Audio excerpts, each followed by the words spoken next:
আসানসোলে একটি community centre জোর করে নিজের দখলে রাখার অভিযোগ উঠেছে টিএমসি কাউন্সিলরের বিরুদ্ধে। ঘটনার সম্বন্ধে জানিয়ে দেওয়া হচ্ছে যে গত 6 মাস আগে নিয়ম মেনে টেন্ডার হয়েছে আসানসোল পৌর নিগমে। সেই টেন্ডারে সর্বোচ্চ বা প্রথম বিডার হিসেবে 4 মাস আগে নির্দিষ্ট টাকা জমা দিয়েছেন এক বেসরকারি সংস্থা। কেন নিচ্ছে তার বিধানের প্রথম প্রুফ পেলাম যে পাশে উনি একটা সুইমিং পুল রেস্টুরেন্ট করেছেন। তাহলে কি সব আমাদের কর্পোরেশনের কমিউনিটি হলগুলো আগাম হোটেলের দিকে যাবে? আপনি কি বিধানের এনকোয়ারি চাইছেন? আমি চাইছি হচ্ছে total who is MB enterprise একটা হাই লেভেল এনকোয়ারি কমিটি বসুক, পুরো যাচাই করুক, যেটা ফেসলা হবে নট ফর দিস হল।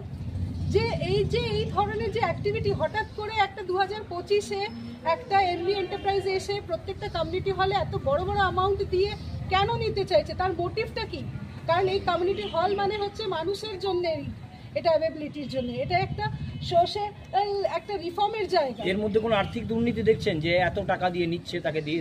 হ্যাঁ, কোনো কিছু দেখা হচ্ছে না। আপনার অভিযোগ যেটা? আমার অভিযোগ হচ্ছে যে এত হিউজ অ্যামাউন্ট দিয়ে, ঠিকই কর্পোরেশন বলছে আমাদের টাকা চাই, ঠিক আছে, টাকা চাই, তো টাকা চাওয়ার জন্যে তো ও কমিউনিটি হলগুলো আপনি নিলাম করে দেবেন, অন্য ভালো দেখবেন না? কিসের জন্য কি হচ্ছে? কমিউনিটি হলগুলো কিসের জন্য করে? কর্পোরেশন কমিউনিটি হল কিসের জন্য করে?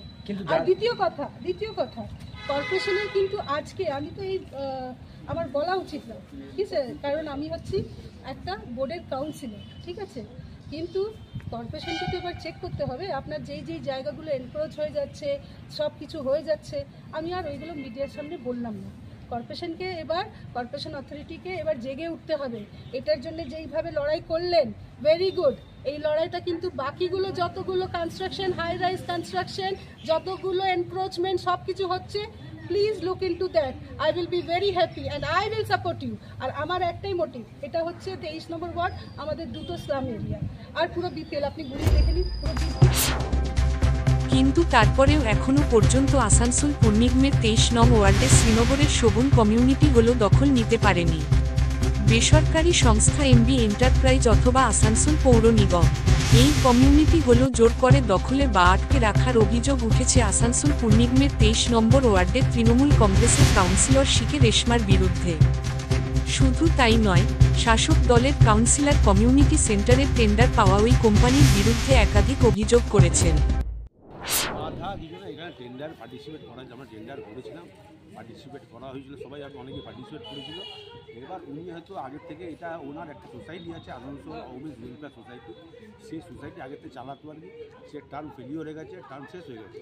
এবার মেয়র সাহেব ওইটাকে টেন্ডার করেছেন, টেন্ডার করার পরে উনিও পার্টিসিপেট করেছেন, উনি সেখানে ওরা হয়তো নিতে পারেননি, যেন আমরা হায়েস্ট বিডারকে দিই, এবার হায়েস্ট বিডারে উনি হয়তো পার্টিসিপেট করেননি। হায়েস্ট বিডার যিনি আছে তারা কিন্তু টাকা পয়সা দিয়ে দিয়েছে কর্পোরেশন জমা, এবার তাকে তো হ্যান্ডওভার দিতে হবে। বাবা, আমরা যখন পয়সা নিয়েছে কর্পোরেশন, তো কর্পোরেশনকে টাকা যেমন হ্যান্ডওভার দিতে হবে না। এবার উনি হয়তো সেটা হ্যান্ডওভার দিতে চাইছেন না, বাধা করছেন অ্যাজ এ কাউন্সিলর। এখানে কাউন্সিলরের কী ফাংশন আমাদের সেটা মাথায় ঢুকলো না।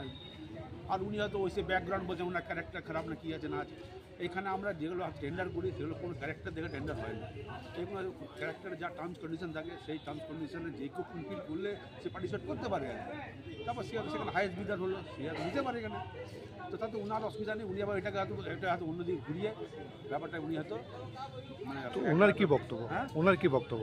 ওনার বক্তব্য কিছু না, উনি বলি এমবিএ। একই সাথে তিনি কাঠগড়ায় তুলেছিলেন নিজের দলের পরিচালিত আসানসোল পৌর নিগমের বিরুদ্ধেও। এই ঘটনার পর আসানসোল পৌর নিগম কমিউনিটি সেন্টারটি গতকাল দখল নিতে পারেনি বলে জানা যায়।